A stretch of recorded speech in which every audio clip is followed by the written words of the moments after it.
Petrol pump fraud total 4 तरीकों से हो सकता है और चारों तरीके समझने के लिए आपको पेट्रोल पंप का वर्किंग मैकेनिज्म तो समझना ही होगा। और पेट्रोल पंप का वर्किंग मैकेनिज्म समझने के लिए उसमें यूज होने वाली मशीन्स पर एक नजर डालनी ही पड़ेगी। एक पेट्रोल पंप मेनली इन 3 पार्ट्स में डिवाइडेड रहता है: डिस्पेंसर, स्टोरेज टैंक और कंट्रोलर बॉक्सेस। यहां लगी यह डिस्पेंसर मशीन है जो कि इस अंडरग्राउंड फ्यूल स्टोरेज टैंक से पाइपलाइन के थ्रू कनेक्टेड रहती है। इस डिस्पेंसर मशीन का काम कंट्रोलर रूम में लगे इस कंट्रोलर को कमांड देना होता है कि स्टोरेज टैंक में लगे सबमर्सिबल पंप को स्टार्ट करे और ऑयल को पाइपलाइन से डिस्पेंसर मशीन के नोजल तक भेजे। अगेन, रियल लाइफ एग्जांपल के बिना टॉपिक को अच्छे से समझ पाना पॉसिबल नहीं है, तो मैं मेरी गाड़ी में ऑयल डलवाने के लिए पास के ही पेट्रोल पंप पर गया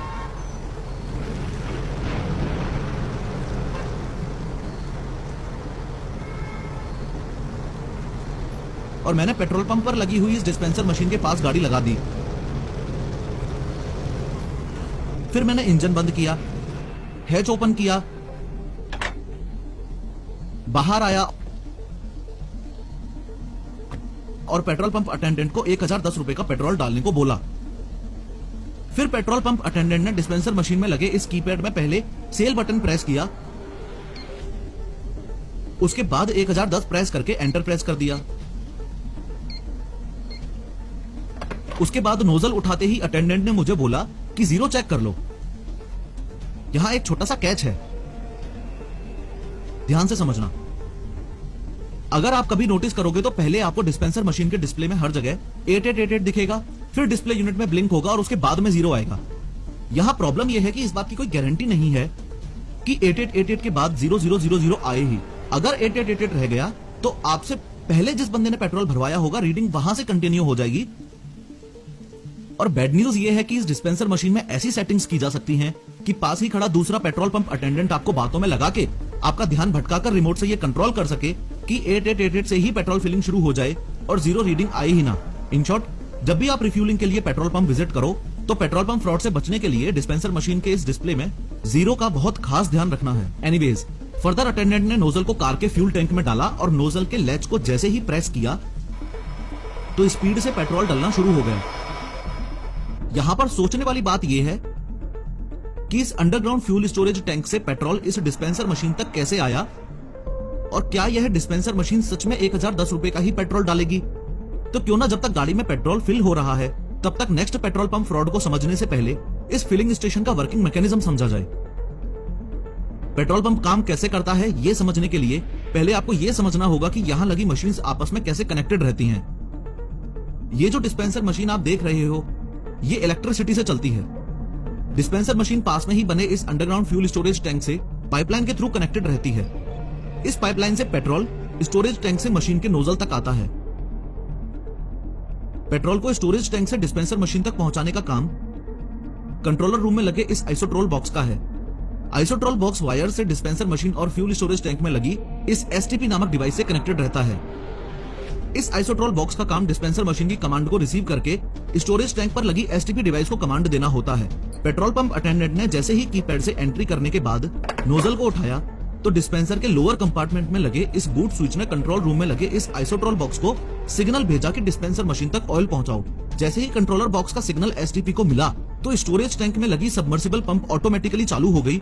सबमर्सिबल पंप में लगी प्रोपेलर ने घूमना शुरू किया और ऑयल को टैंक से उठाकर पाइप में ऊपर की ओर प्रेशर से भेजना शुरू कर दिया। यहां फ्यूल स्टोरेज टैंक की बात चल ही रही है तो दूसरे टाइप का पेट्रोल पंप फ्रॉड भी आपको समझा ही दूं। इस बात में कोई दो राय नहीं है कि पानी, नेफ्था और व्हाइट केरोसिन जैसे सब्सटेंसेस का यूज करके इस फ्यूल स्टोरेज टैंक में मिलावट बिल्कुल हो सकती है। लेकिन गुड न्यूज ये है कि आपके पास ये राइट है कि आप कभी भी पेट्रोल पंप मैनेजर को अप्रोच करके फिल्टर पेपर टेस्ट और डेंसिटी टेस्ट करवा सकते हो। फिल्टर पेपर टेस्ट और कुछ नहीं बस फ्यूल की प्योरिटी चेक करने का तरीका है। इस टेस्ट में फिल्टर पेपर पर पेट्रोल की कुछ बूंदें डाली जाती हैं। अगर पेट्रोल में मिलावट है तो ये पेट्रोल फिल्टर पेपर पर इस तरह का दाग बनाता है और अगर नहीं है तो फिल्टर पेपर पर बिना कोई दाग छोड़े पेट्रोल इवेपोरेट हो जाता है। डेंसिटी टेस्ट में अगेन पेट्रोल की थर्मोमीटर और हाइड्रोमीटर से डेंसिटी चेक की जाती है। प्योर पेट्रोल की डेंसिटी 710 केजी पर मीटर क्यूब से 770 केजी पर मीटर क्यूब तक रहती है। आप जब पेट्रोल रिफिल करवाते हैं तो डिस्पेंसर मशीन के डिस्प्ले सेक्शन में यहां पर भी डेंसिटी लिखी रहती है, कभी नोट करना। फ्यूल स्टोरेज टैंक के मिलावट के कॉन्सेप्ट से संबंधित आपको यह भी पता होना चाहिए कि ये एटीजी है, यानी कि ऑटोमेटिक टैंक गेज। ये एक मेटल की स्टिक होती है जिस पर ये 2 फ्लोट्स होते हैं। इनका काम स्टोरेज टैंक में ऑयल और वाटर लेवल को नापना होता है। अब आप सोच रहे होंगे कि फ्यूल टैंक में वाटर का क्या काम, तो मैं बताता चलूं कि बारिश के टाइम स्टोरेज टैंक में अगर इस डिस्चार्ज पाइप की कैप लूज है तो पानी स्टोरेज टैंक में आ सकता है। ये जो एटीजी देख रहे हो, मेजरमेंट्स के लिए इस एटीजी की जगह पहले गेज स्टिक यूज होती थी। गेज स्टिक से सिर्फ मैनुअली मेजरमेंट किया जा सकता था।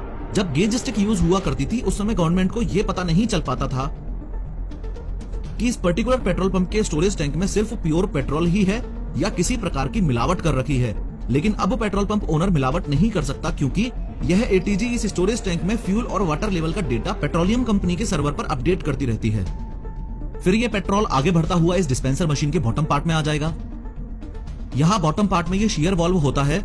फ्यूल यहां से होता हुआ इस फिक्सेबल पाइप में आ जाएगा, फिर आगे इस फिल्टर में जाएगा, फिर आगे इस आयरन पाइप में जाएगा, उसके बाद इस असेंबली में आ जाएगा। तीसरे फ्रॉड की बात करूं तो यह असेंबली एक इंपॉर्टेंट पार्ट है और इसका वर्किंग मैकेनिज्म समझो। याद है मैंने पेट्रोल पंप अटेंडेंट को 1010 रुपए का पेट्रोल डालने को बोला था। उसने जब 1010 कीपैड में एंटर किया तो डिस्पेंसर मशीन में यह असेंबली ही इस बात के लिए रिस्पॉन्सिबल है कि मेरी गाड़ी में 1010 का ही पेट्रोल जाए, न कम न ज्यादा। इन शॉर्ट ये सारी कैलकुलेशन इस असेंबली में ही होती हैं। गुड न्यूज ये है कि ये असेंबली लीगल मेट्रोलॉजी डिपार्टमेंट के द्वारा सील्ड रहती है। लेकिन बैड न्यूज ये है कि अगर किसी पेट्रोल पंप ओनर की लीगल मेट्रोलॉजी डिपार्टमेंट में पहचान है तो वो वहां से एक्सपर्ट इंजीनियर बुला के इस असेंबली के कैलकुलेशन प्रोसेस के साथ छेड़छाड़ करवा सकता है। दूसरे शब्दों में कहूं तो असेंबली में कुछ ऐसी सेटिंग्स करवा सकता है कि डिस्पेंसर मशीन दिखाए कि 1 लीटर पेट्रोल डाला है, लेकिन पेट्रोल डले सिर्फ 800 ml ही। इस तीसरे फ्रॉड से बचने का तरीका यह है कि आपको अगर कभी भी ऐसा लगता है कि आपकी गाड़ी में पूरा पेट्रोल नहीं डाला गया है और आपके साथ फ्रॉड हुआ है, तो आपके पास ये राइट है कि आप पेट्रोल पंप मैनेजर से उनके पास रखे 5 लीटर के कैन में सेम नोजल से पेट्रोल फिल करवाकर चेक कर सकते हो कि आपके साथ कोई फ्रॉड तो नहीं हुआ है। एनीवेज, इस असेंबली से आगे बढ़ते हुए ये पेट्रोल सीधा सोलोनॉइड असेंबली में जाएगा। सोलोनॉइड असेंबली के बाद आगे बढ़ता हुआ इस पाइप में आ जाएगा और फाइनली इस ब्रेक अवे से गुजरता हुआ इस होस पाइप में आ जाएगा। फिर इसके आगे तो ऑब्वियसली आपको दिख ही रहा है कि होस पाइप से नोजल में आ जाएगा और नोजल से गाड़ी के पेट्रोल टैंक में। नोट करने वाली बात यह है कि चौथा फ्रॉड इस पूरे प्रोसेस से हटके डिस्पेंसर मशीन के इस ऊपर वाले पार्ट में होता था। आगे बढ़ के डिस्पेंसर मशीन के ऊपर वाले पार्ट को पहले पेट्रोल पंप मैनेजर खोल सकता था। उसमें डिजिटल मीटर्स को मैनिपुलेट करने के लिए मालिशियस हार्डवेयर का इंस्टॉलेशन कर सकता था। फॉर एग्जांपल, डिजिटल मीटर में रीडिंग सुपर फास्ट होगी लेकिन गाड़ी में पेट्रोल नॉर्मल स्पीड से ही जाएगा, एक्सेट्रा।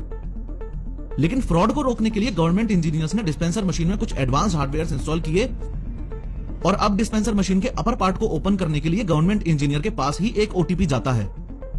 इन शॉर्ट, ये पेट्रोल पंप ओनर बिना उस ओटीपी के डिस्पेंसर मशीन के अपर पार्ट को ओपन करके अब मैनिपुलेट नहीं कर सकता।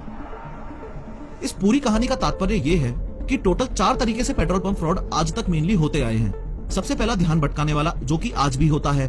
दूसरा, फ्यूल स्टोरेज टैंक में मिलावट, जो कि अभी एटीजी लगने की वजह से मुश्किल है।